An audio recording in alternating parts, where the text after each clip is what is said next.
बिस्मिल्लाहिर्रहमानिर्रहीम अस्सलाम वालेकुम डियर स्टूडेंट्स। आज बात करते हैं ट्यूबरक्लोसिस पे। ट्यूबरक्लोसिस दरअसल एक कम्युनिकेबल डिजीज़ है, यानी कि ये एक बंदे से दूसरे बंदे में मुंतकिल हो सकती है और ये मोस्ट इन्फेक्शियस डिजीज़ है। इन्फेक्शियस डिजीज़ इसे कहते हैं जो वबाई हो, यानी मुताद्दी हो, एक बंदे से दूसरे बंदे को लग सकती है।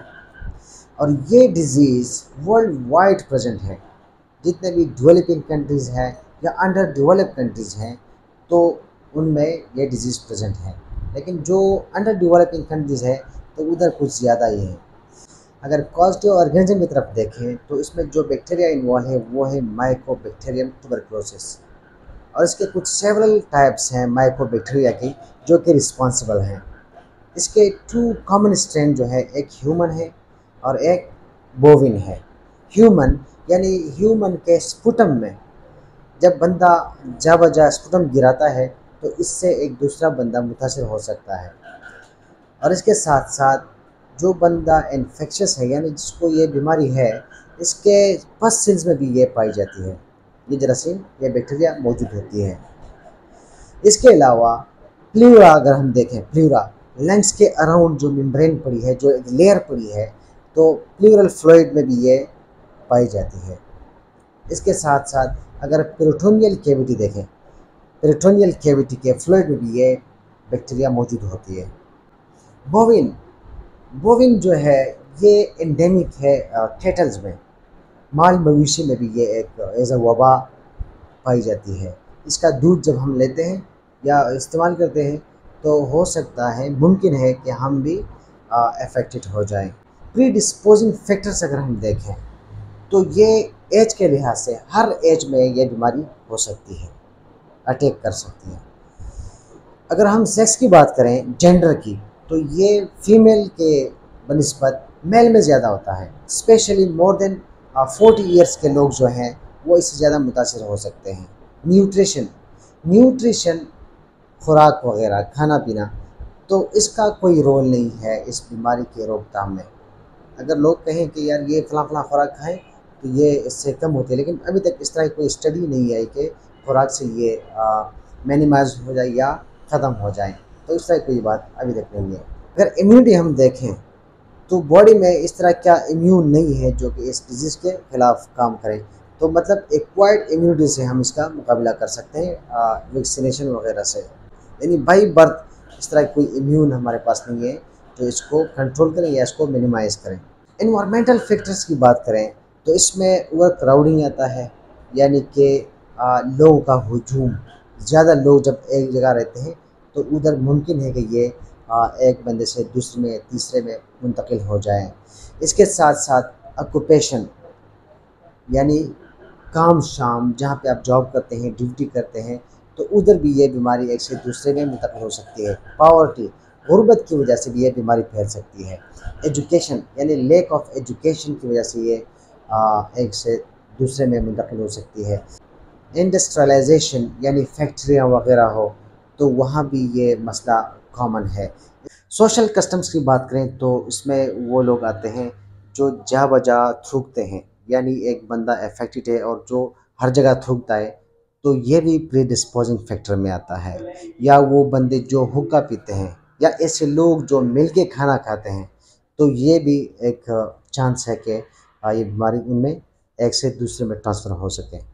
इकोनॉमिक एस्पेक्ट्स भी इसमें शामिल है, यानी कि जब ये क्रॉनिक हो और लोगों के पास पैसे ना हो, ये इलाज अधूरा रह जाए, तो इस तरह भी ये फैल सकता है एक से दूसरे में। अगर मोड ऑफ ट्रांसमिशन की बात करें तो इसमें कॉमन बातें याद रखें, 3 बातें।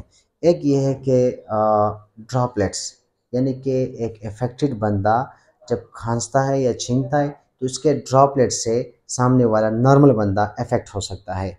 इन्हेलेशन, यानी जब बंदा सांस लेता है एक ऐसे माहौल में जहाँ जा बजा लोग थूकते हैं, गंदगी फैलाते हैं, या ऐसा माहौल हो जहाँ पे इन्वायरमेंट ये बिसलाई वगैरह, बैक्टीरिया वगैरह पाए जाते हैं, और बंदा जब इन्हेलेशन करता है, सांस लेता है, तो हो सकता है इसके लंग्स मुतासर हो जाएं। इंजेशन यानी खाना खाना, जो बंदा अफेक्टेड है और इसके बर्तन में एक नॉर्मल बंदा खाना खाता है या इसका बचा हुआ खाना खाता है, तो मुमकिन है कि ये भी मुतासर हो जाए। रिस्क ऑफ इन्फेक्शन या रिस्क ऑफ डिजीज़ जो है ये मोस्ट कॉमन है उन फैमिलीज़ में जहाँ के लोग क्लोजली रिलेटेड हैं, यानी कि एक फैमिली के मेंबर जो एक साथ खाना खाते हैं, उठते बैठते हैं, तो मेल जोल लगते हैं, तो उधर ये ज़्यादा मुमकिन है कि ये एक बंदे से दूसरे बंदे में ट्रांसफ़र हो जाए। तो इसके जितने टाइप्स हैं इंशाल्लाह कल इस पे बात करेंगे। अल्लाह हाफिज़। प्राइमरी ट्यूबरकुलोसिस ज़्यादातर बच्चों में अकर होता है। अगर इसकी हिस्ट्री आप देखें तो ये अफेक्टेड बच्चा ये कहीं ना कहीं एक ऐसे बंदे के साथ कांटेक्ट में आया होता है जिसमें पहले से ये जरासीम एक्टिव थी, यानी ट्यूबरकुलोसिस एक बंदे में एक्टिव है पहले से, और जब ये किसी बच्चे को उठाता है, गोद में लेता है, उसको किस करता है, प्यार करता है, तो ये जरासीम इस बंदे से उस बच्चे में ट्रांसफ़र होती है। इनिशियल में उसकी कोई साइन सिम्टम्स नहीं होती। अगर आप इसके चेस्ट एक्सरे करके देखें तो चेस्ट एक्सरे भी क्लियर होता है। कभी कभार माइल्ड टेम्परेचर या ड्राई कफ होता है, यानी स्लाइटली टेम्परेचर होता है, इसके साथ साथ ड्राई कफ होता है। इस जरासीम को यानी ट्यूबरकल बेसिलस को अपनी प्रॉपर ग्रोथ के लिए ऑक्सीजन की ज़रूरत होती है, यानी in the absence of oxygen ये अपनी ग्रोथ नहीं कर सकती। अगर बॉडी में उसको फेवरेबल माहौल मिल जाए तो ये क्या करता है, ये अपनी सेल डिवीजन शुरू करता है, और अगर अनफेवरेबल माहौल मिल जाए तो ये मेटाबॉलिकली डॉर्मेंट में चला जाता है, यानी कि दब जाता है और जाके नेक्रोटिक टिश्यू में पनाह लेता है। नेक्रोटिक टिश्यू आप जानते हैं, ये उस टिश्यू को कहते हैं जो लैक ऑफ ऑक्सीजन की वजह से जिसमें डेथ आती है, यानी वो टिश्यू जिसमें लैक ऑफ ऑक्सीजन की वजह से डेथ आती है, इसे क्या कहते हैं, नेक्रोटिक टिश्यू। तो ये जरासीम ट्यूबरकल बेसिलस नेक्रोटिक टिश्यू में जाके पना लेते हैं और यहाँ सालों तक रहते हैं। इसका मेन फोकस जो होता है लंग्स का मिड लोब होता है या लोअर लोब होता है, क्योंकि उधर ग्रेट वेंटिलेशन होती है, उधर प्रॉपर उसको ऑक्सीजन मिलता है, तो उसको अपनी जरासीम फैलाने में, उसको ग्रोथ करने में आसानी होती है। इसके बाद यानी इनिशियल में मिड लोब या लोअर लोब, इसके बाद ये अपनी जरासीम को फैला देता है regional nodes of hilum, hilum के रीजनल नोड्स तक फैला देता है। लंग्स के जो हाइलम है इसमें जो नोड्स हैं उधर तक फैला देता है। इसके बाद ये ब्लड के साथ मिलकर थ्रू आउट द बॉडी अपनी जरासीम को तकसीम करता है और इस तरह बच्चे को टीबी हो जाती है। इसे कहते हैं प्राइमरी ट्यूबरकुलोसिस। इंशाल्लाह फिर कर मिलते हैं। अल्लाह हाफिज़।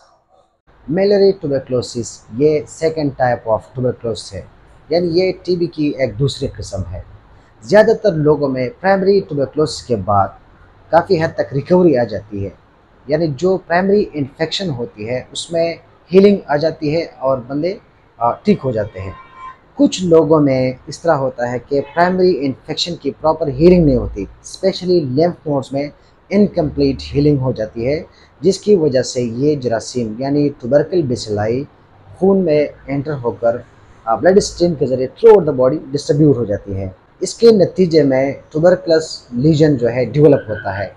ये ट्यूबरकुलस लीजन आपके किडनी में भी डेवलप हो सकता है, लंग्स में भी डेवलप हो सकता है, इस तरह बोन्स में, जॉइंट्स में, नर्वस सिस्टम में, हत्ता के रिप्रोडक्टिव ऑर्गन्स में भी डेवलप हो सकता है। ट्यूबरकुलस लीजन प्राइमरी इन्फेक्शन के कुछ महीनों बाद डेवलप होते हैं या सालों तक या साल बाद जो है डेवलप हो सकता है। अगर प्राइमरी इन्फेक्शन की ट्रीटमेंट नहीं होती या इसकी प्रॉपर हीलिंग नहीं होती तो इसकी वजह से कुछ मसले और भी पैदा हो सकते हैं। इसमें स्पेशली प्रोग्रेसिव पल्मोनरी ट्यूबरकुलोसिस है। I hope you got it. Wish you all the best. अल्लाह हाफिज़। पोस्ट प्राइमरी ट्यूबरकुलोसिस की थर्ड टाइप है, यानी कि यह टीबी की एक तीसरी और ख़तरनाक किस्म है।